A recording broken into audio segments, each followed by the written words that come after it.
Prince Andrew. We are in this together. Prince Andrew. Arrogant, a buffoon, haughty, dismissive, and a purveyor of porky pies, just like this one's wife. His style of narcissism is different to hers. She operates with a facade of, believe me, I am kind and caring. He doesn't. What you see is what you get. Indeed, anybody who thought that it was a good idea to go on national television, participate in what was a car crash interview in relation to the Virginia Giuffre allegations, and then afterwards form the belief that went well, demonstrates that he just doesn't have a clue, and that his perception of reality is much removed from that of the majority. His narcissism prevails once again. As reported by Liz Perkins in The Telegraph, Prince Andrew told Jeffrey Epstein they were in this together the day after a damning picture of the prince with Virginia Giuffre was published, a leaked email has revealed. Now, that observation from Prince Andrew was naturally done in an attempt to assert control over Jeffrey Epstein by stating, This picture has been published of me. She's involved with you. I'm now involved. We're in this together. In other words, you need to help me.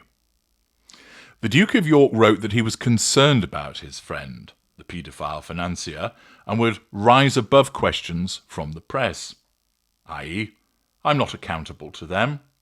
Haughtiness, dismissiveness. The email obtained by the Mail on Sunday was sent 12 weeks after the Duke has said he ceased contact with Epstein. Once again, a narcissist caught out in their lies.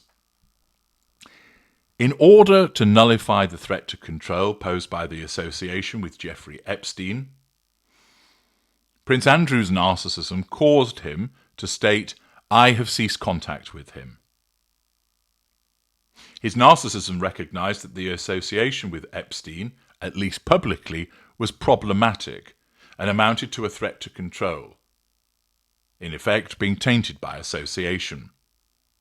And therefore, in order to seek to nullify those threats to control, his narcissism directed him to state, I've ceased contact with Epstein.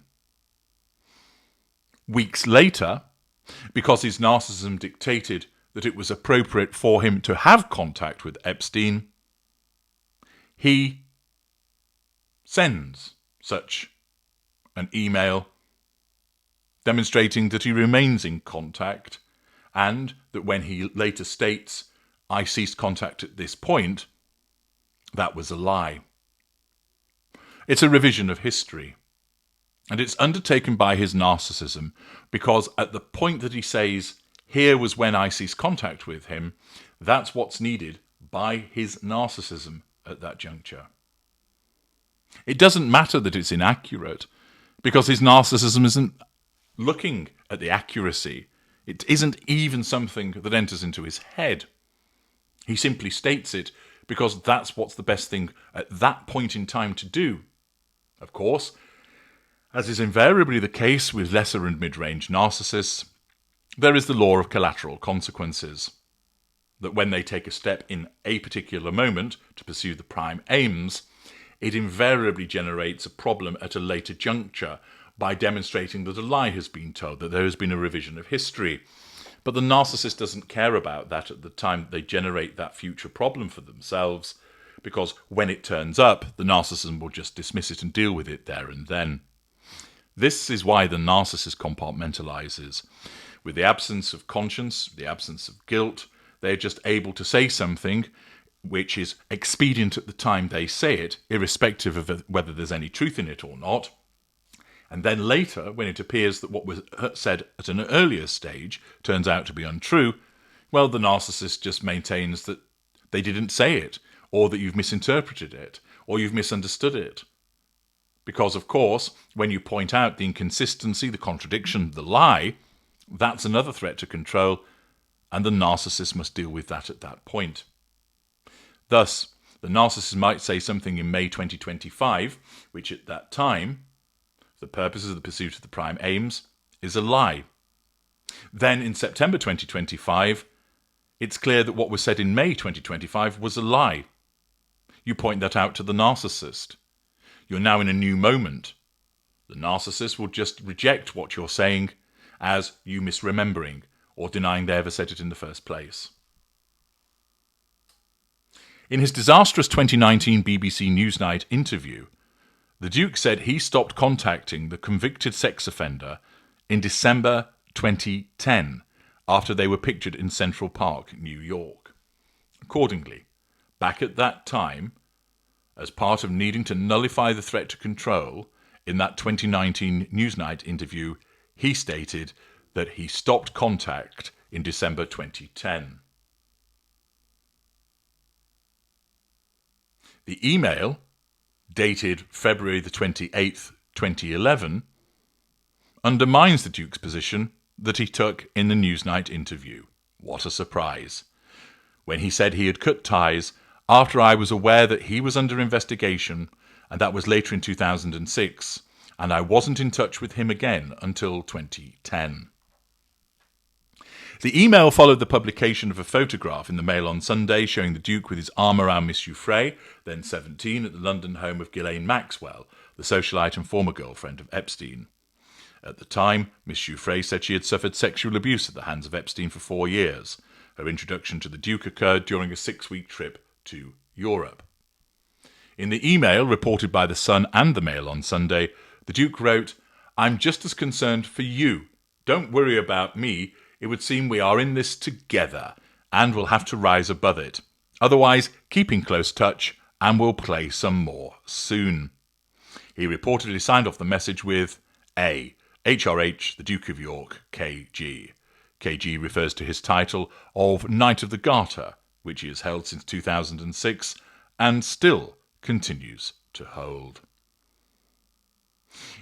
It is claimed that Epstein's email address was confirmed through official records, and the Duke's email address was also verified. Accordingly, this continued involvement with Jeffrey Epstein causes reputational damage to the royal family and once again highlights the telling of a lie by the narcissist that is Prince Andrew. And once again, it provides an excellent example of how the narcissist will say one thing at a particular point in time in order to nullify a threat to control, but then it comes back and bites him on the backside at a later stage. Andrew stating in 2019, "Oh, my contact with him ended in 2010. And then lo and behold, an email pops up from 2011 demonstrating that what he said in 2019 about the lack of contact from 2010 onwards was wrong, that was a lie, and also the fact that the content of the email demonstrates the necessity of showing we're in it together, thus we're going to have to muddle through this, but also we're going to rise above it, keep in close touch, namely the suggestion that, of course, he wasn't bothering with him has been blown out of the water. It wasn't just perhaps a one-off, but a suggestion of, well, let's keep in touch with one another, which suggests that quite possibly there had been other instances of contact between Prince Andrew and Jeffrey Epstein post-2010, despite his assertion in the 2019 interview that there had not been. It would not come as a surprise, of course, to find out that he'd lied further, even more. But also the suggestion of we'll play some more soon. Those are not the words of somebody that's distanced themselves, is it? Are they? 2010, oh, I didn't see him anymore after that. 2011, here's an email which shows that the assertion in 2019 was a lie. And also, we'll play some more soon. That's not the language of somebody trying to stay distant from somebody, but rather wanting to keep in contact. We're in this together. We'll rise above it. Keep in close touch. We'll play some more soon.